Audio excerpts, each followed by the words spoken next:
Olá, meus amigos do terceiro ano, tudo bem com vocês? Professor Sidney para mais uma aula da nossa maravilhosa língua portuguesa, certo? Antes de começarmos a aula, preciso alertá-los, de que vocês devem, meus amigos, realizar aquelas atividades obrigatórias no Google Classroom, Não se esqueça, se tiver alguma dúvida, consulte o professor, ele vai te ajudar. Se por algum motivo você não tem acesso ao Google Classroom, vá até a escola, eles vão oferecer o material para você, certo? O que nós veremos na aula de hoje, meus amigos? Vamos relembrar algumas características do modernismo, certo? Vamos entender as características desse gênero.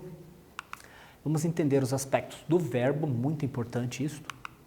Vamos aprender um pouco mais acerca dos modos verbais, já vimos isso. Vamos interpretar questões do Enem. Vamos ajudar vocês a responder as questões do Enem. Como entendê-las? Vamos falar um pouquinho, relembrando o modernismo. Ele começou lá na Semana de Arte Moderna, lá em 1922. O modernismo foi um movimento literário e artístico no início do século XX. Tinha como principal objetivo romper com a estética tradicionalista, libertando-se dos paradigmas, formalismos e regras que até então imperavam.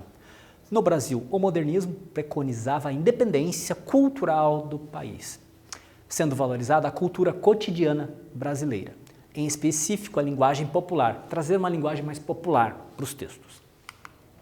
Então, vamos lembrar, o modernismo no Brasil teve como marco inicial Semana de Arte Moderna em 1922, aqui que se inicia a primeira fase, momento marcado pela efervescência de novas ideias e modelos.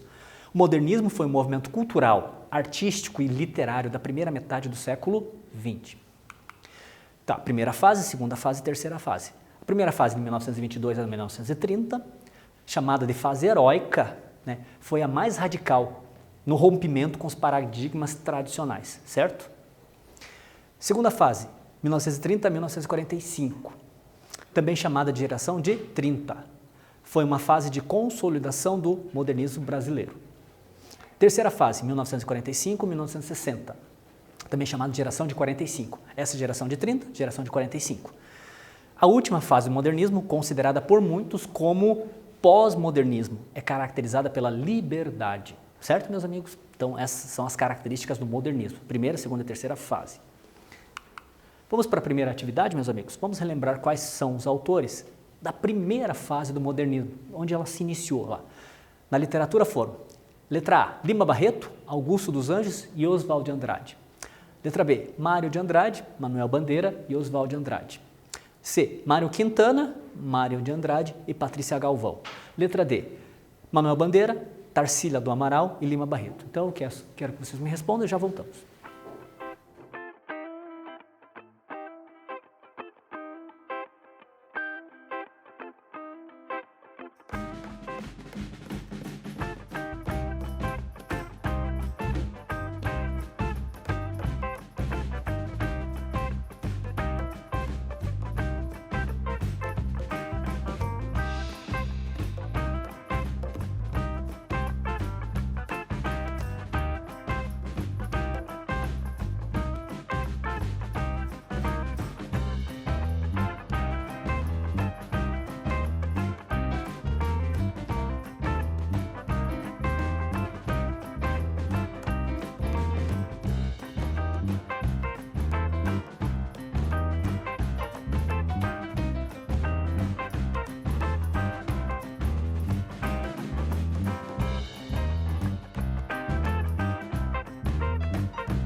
Vamos lá, meus amigos, conseguiram? Então, vejamos aqui. Ó, os principais nomes da primeira fase, quais são, meus amigos? Mário de Andrade, Manuel Bandeira e Oswaldo de Andrade, os dois irmãos aqui. Os outros já fazem parte de outras. Certo? Ó, Mário de Andrade, Manuel Bandeira e Oswaldo de Andrade. Certo? Vamos continuar nosso romance, meus amigos. Ó, vamos ler a seguir o início da obra Quase Memórias, do escritor e jornalista Carlos Heitor Coni. Vamos ver este texto. Muito bacana esta obra, vocês podem encontrar lá naquele site ali. Ó, o dia, 28 de novembro de 1995. A hora, aproximadamente 20, talvez 15 para 1 da tarde. O local, a recepção do Hotel Novo Mundo, aqui ao lado no Flamengo. Acabara de almoçar com minha secretária e alguns amigos. Descêramos a escada em curva que leva do restaurante ao hall da recepção. Pelo menos 1 ou 2 vezes por semana cumpro esse itinerário e, pelo que me lembre, nada de especial me acontece nessa hora e nesse lugar. É, em todos os sentidos, uma passagem. Não cheguei a ouvir o meu nome. Foi a secretária que me avisou. Um dos porteiros de cabelos brancos, óculos de aros grossos, queria falar comigo e sabia o meu nome. E eu, que nunca fora... Cuidado, que não é fora, é fora. Daqui a pouco eu explico para vocês. Hóspede do hotel. Apenas um frequentador mais ou menos regular do restaurante que é aberto a todos. Aproximei-me do balcão, duvidando que realmente me tivessem chamado. Ainda mais pelo nome. Não haveria uma hipótese passável para que soubessem meu nome. Sim. Vamos para o nosso primeiro quiz, meus amigos. Ó. Após o lançamento do livro, o autor deu a seguinte declaração sobre a obra. Daí a repugnância em considerar este quase memória como romance, falta-lhe, entre outras coisas, a linguagem.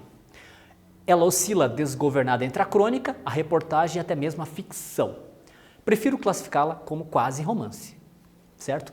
Após analisar o que lemos, você diria que esse trecho do texto se aproxima do quê? De uma o quê, meus amigos? Crônica ou reportagem? Ele mesmo citou isso, então peço que vocês me respondam e daqui a pouco a gente volta para corrigir.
Vamos lá, meus amigos? Vejamos, então.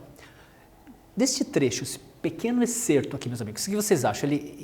Ao analisar o que lemos, você diria que esse trecho se aproxima de o quê?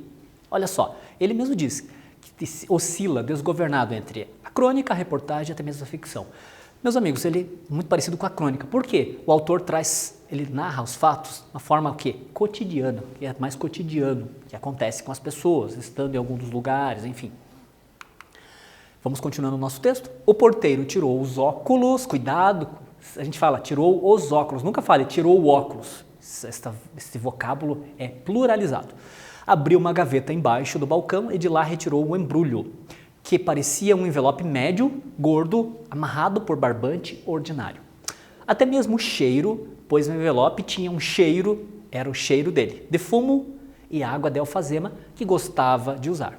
Metade por vaidade, metade por acreditar que a alfazema cortava o mal olhado, do qual tinha hereditário horror. Recente, feito e amarrado há pouco, tudo no envelope o revelava. Ele, o pai inteiro, com suas manias e cheiros. Apenas uma coisa não fazia sentido. Estávamos, como já disse, em novembro de 1995. E o pai morrera aos 91 anos, no dia 14 de janeiro de 1985. Certo? Então vamos para a atividade 2, meus amigos. O início do romance, transcrito agora há pouco, que nós já vimos, demonstra uma estratégia do autor sobre a obra. Que estratégia é essa? Ó? A. Utiliza características do gênero crônica. O que vocês acham? Letra B. Cria um mistério sobre um objeto comum, um embrulho. Letra C. Descreve com perfeição o hotel em que está almoçando. D. Narra o acontecimento misturando realidade e ficção. Letra E. Descreve que não está sozinho no almoço. Então, respondam e daqui a pouco a gente volta.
Vamos lá, meus amigos? Conseguiram?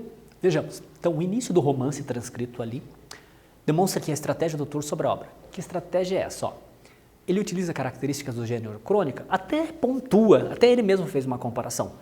Mas não é isso. Por quê? Ele cria um mistério sobre um objeto comum, embrulho? Sim, foi isso que ele fez. Ele trouxe o mistério, essa estratégia de atrair mais a atenção do leitor, né? Ó, descreve com perfeição o hotel em que está. Ele até fala disso, mas não é exatamente, a gente tem que nos apegarmos mesmo àquilo que o texto pede, o enunciado pede. Ó, qual é a estratégia que ele usou?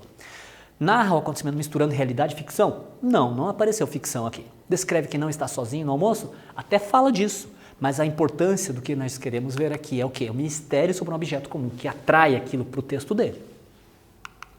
Vamos conceituar o aspecto verbal agora, meus amigos. Precisamos entender isso aqui para a gente... Precisa entender o que é modo verbal, precisamos entender aspecto verbal. Tem uma relação muito grande em isso, nesse aspecto. Dentro de um texto está relacionado à duração da ação verbal, o tempo que ela leva para o verbo ser executado, indicando se a ação verbal é considerada concluída ou não. Nas ações concluídas, indica o ponto determinado no tempo em que a ação ocorreu, ponto determinado no tempo em que ocorreu, destacando o seu início, desenvolvimento ou fim. Em ações não concluídas, indica se a ação ocorre de forma frequente e repetitiva, aqueles verbos de repetição. Então, ó, vejamos, na atividade 3 agora, daqui a pouco nós conceituamos um pouquinho mais. Observe os verbos destacados neste trecho do texto aqui, ó, acabara e desceramos. Eu falei também para vocês do fora, não é fora, fora é uma coisa, é advérbio de lugar. Fora é o verbo, certo? Então, ó, acabar de almoçar com minha secretária e alguns amigos. Descêramos a escada em curva que leva do restaurante ao hall da recepção, certo? Em que tempo e modo verbal os destaques se encontram? Letra A, futuro do presente do indicativo. B, pretérito perfeito do indicativo, nós já falamos disso também. C, futuro do pretérito do indicativo. E letra D, pretérito mais que perfeito do indicativo. Então eu peço que vocês me respondam e já voltamos.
Vamos lá, meus amigos? Vejamos então. Ó.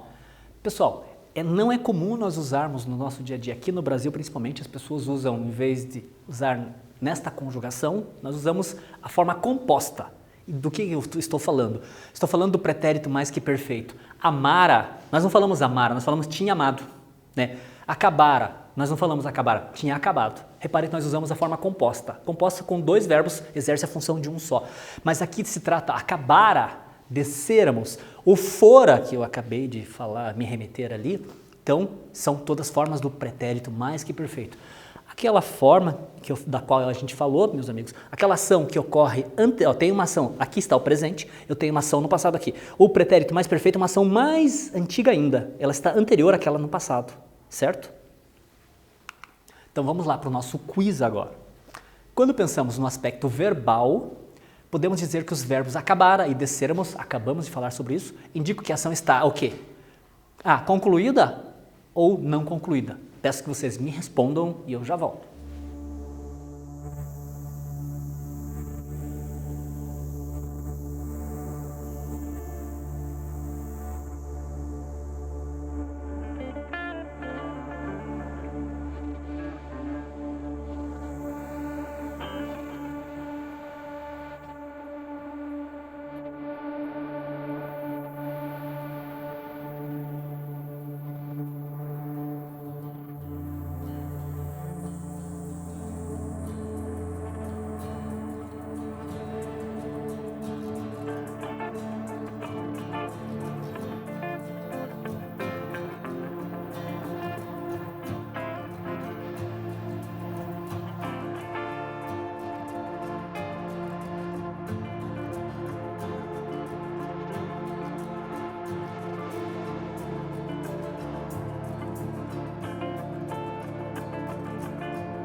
Vamos lá, meus amigos? Conseguiram? Vejamos então.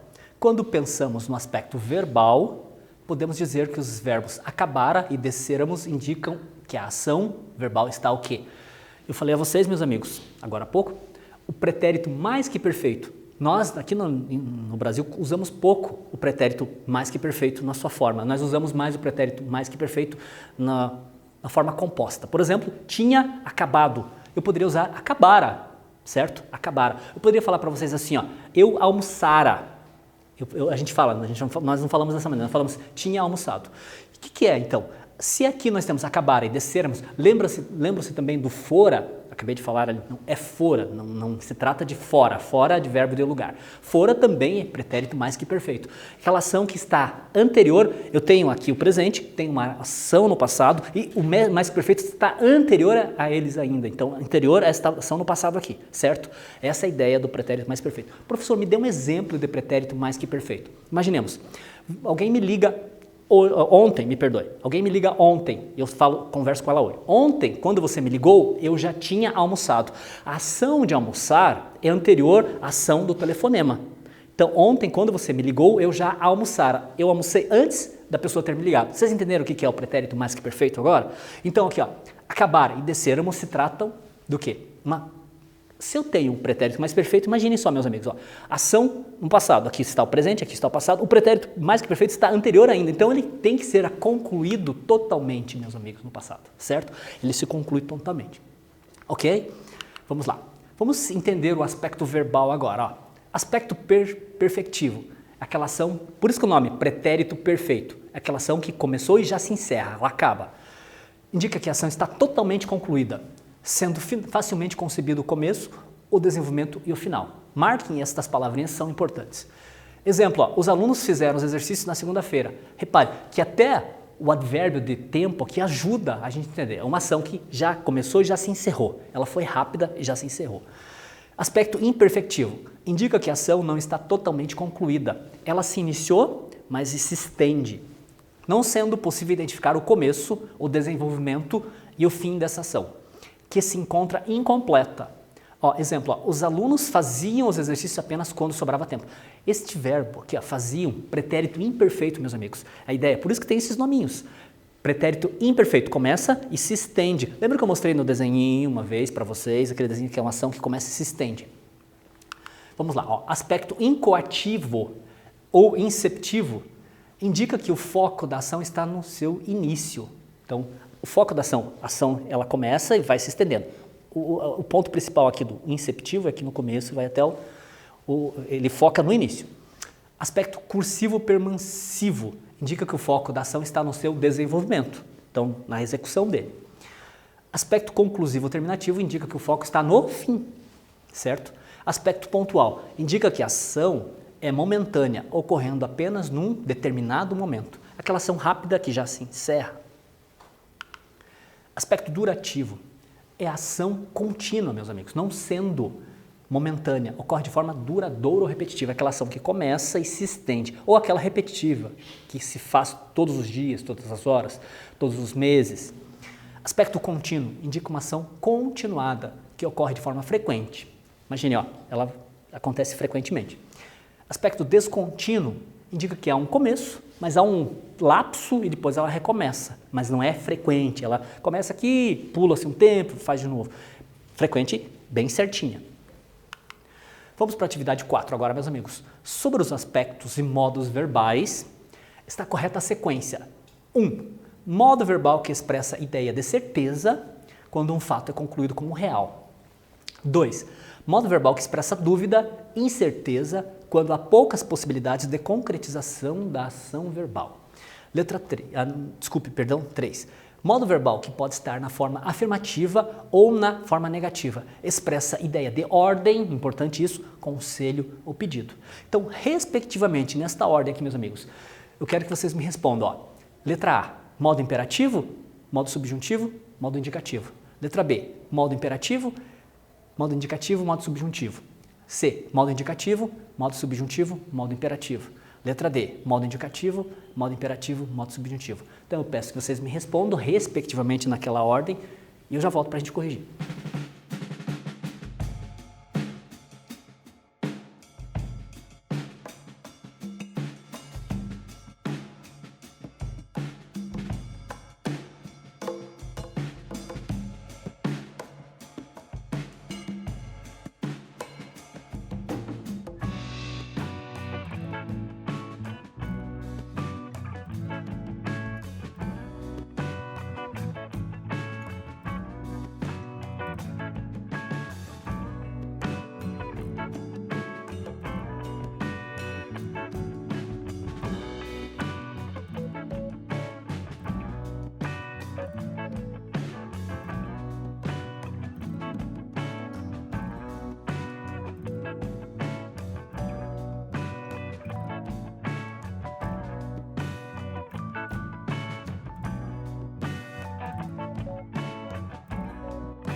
Vamos lá, meus amigos, conseguiram?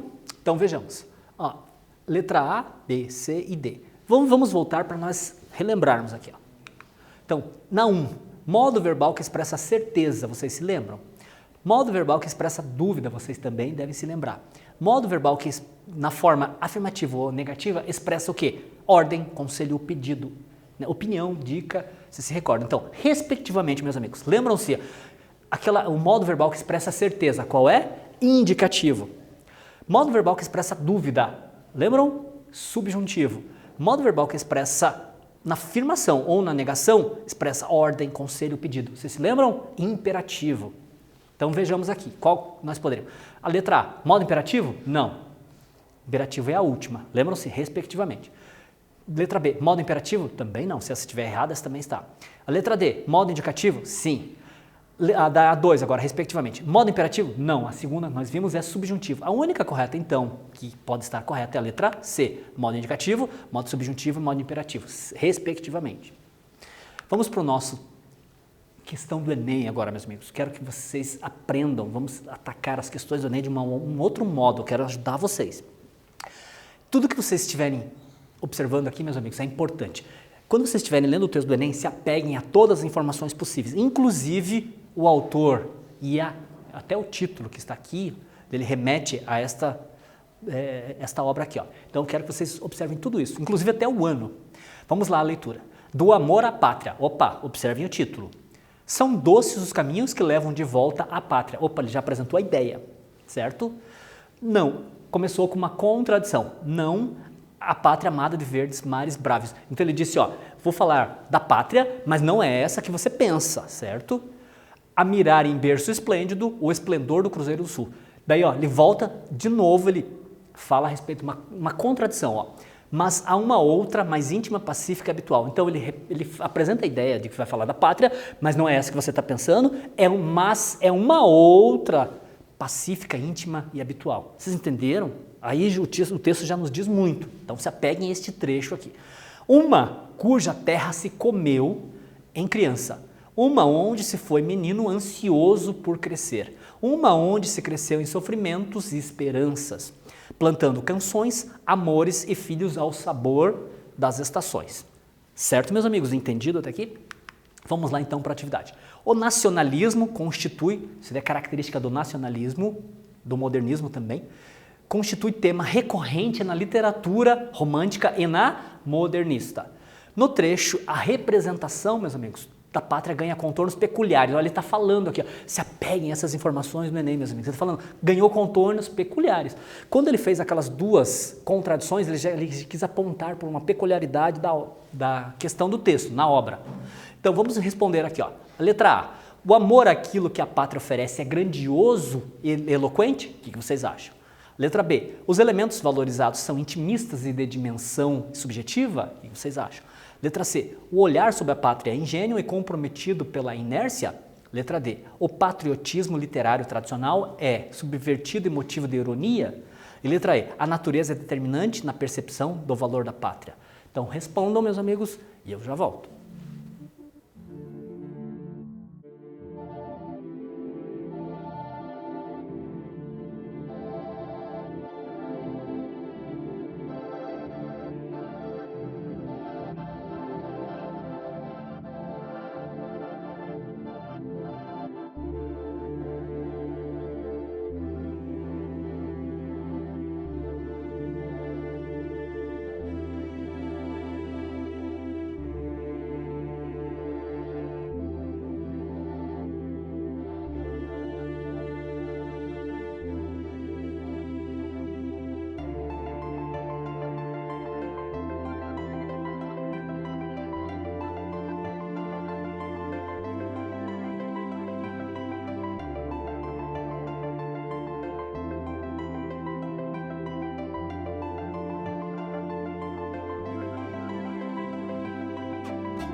Conseguiram, meus amigos? Vejamos então. Ó, eu falei para vocês do começo do texto, ele trata que vai falar da pátria, daí ele fala duas contradições, que não é aquela que nós pensamos, que nós pensamos, certo? Ele fala também que há uma peculiaridade, se apeguem a esses elementos do texto. É aí que nós respondemos a questão. Ó, o amor àquilo que a pátria oferece é grandioso e eloquente, em momento nenhum ele tratou disso. B, os elementos valorizados são intimistas e da dimensão subjetiva? Opa! Letra C, o olhar sobre a pátria é ingênuo e comprometido pela inércia? Não, ele não falou disso, não é ingenuidade. O patriotismo literário tradicional é subvertido e motivo de ironia? Ele não tratou de ironia, ele não ironizou o texto, não. A natureza determinante na percepção do valor da pátria? Não, meus amigos, o que ele tratou aqui, ó, são os elementos valorizados, são intimistas, é coisa própria dele, e dimensão subjetiva. Então essa é a resposta. Então, se vocês se apegarem naqueles trechos dos quais nós falamos, é aquilo que vai responder a questão. Certo, meus amigos? Então, com isso, o que nós vimos na aula de hoje? Relembramos algumas características do modernismo, entendemos as características desse gênero, entendemos os aspectos do verbo, aprendemos um pouco mais acerca dos modos verbais, interpretamos questões do Enem. Certo, meus amigos? Com isso, nós terminamos a nossa aula de hoje. Meu muito obrigado e até a próxima.